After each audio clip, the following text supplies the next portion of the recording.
So we all remember this moment from the State of the Union where Nancy Pelosi, at the very end of Trump's speech, decided of clapping, which is customary, she decided to rip up the official copy of the speech that Trump had given her. This is obviously a still frame from that. We'll play it in a second.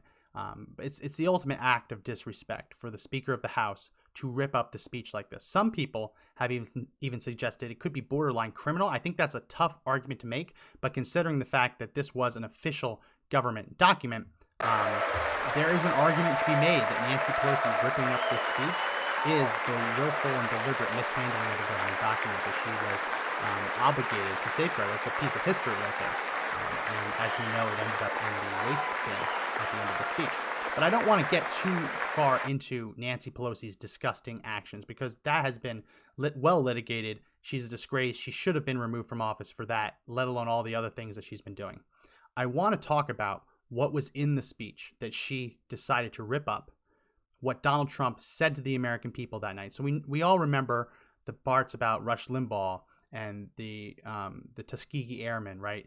And all the really heartfelt stories and the people who were up in the gallery as Trump's guests. But one of the parts of the speech that isn't being covered a whole lot now is when Trump warned about the coronavirus and promised that he would do everything in his power to keep the American people safe. Protecting Americans' health also means fighting infectious diseases. We are coordinating with the Chinese government and working closely together on the coronavirus outbreak in China. My administration will take all necessary steps to safeguard our citizens from this threat. Yeah, so that's Trump saying that he's going to work with the Chinese government and do everything in his power to keep the American people safe from the coronavirus. Listen, at that time, it was in the news, but it wasn't nearly as big of a story as it is today. And obviously, this is just a part of the speech. He talked about a lot of things. But this was in the speech that Nancy Pelosi tore up. And when Nancy Pelosi was asked why she tore up the speech, this is the response she gave. Anything else you want to say, Madam Speaker? Because it was a manifesto of mistruths. And Yeah, look at her pursing her lips. She tore it up because it was a manifesto of lies. It was nothing but lies, she would later tell reporters. So in that speech, Donald Trump is warning about the coronavirus, promising to do everything he can to protect the American people.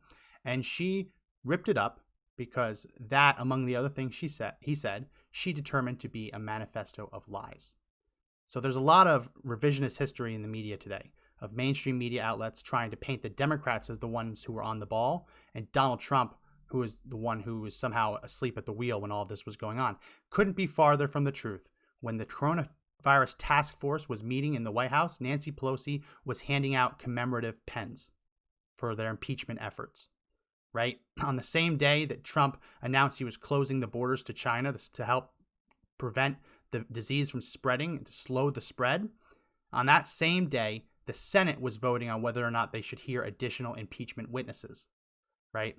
Immediately after the ban went into effect, the Senate held the final impeachment vote. So while Trump was working to protect the country, congressional Democrats were the ones trying to push their own partisan agenda. So this is really important, and the mainstream media isn't covering this because they're trying to circle the wagons for the Democrats.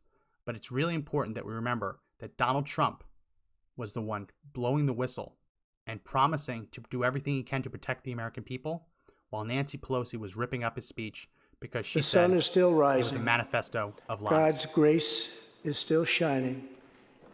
And my fellow Americans, the best is yet to come. Thank you. God bless you. And God bless America. Thank you very much. It really puts it in perspective, doesn't it?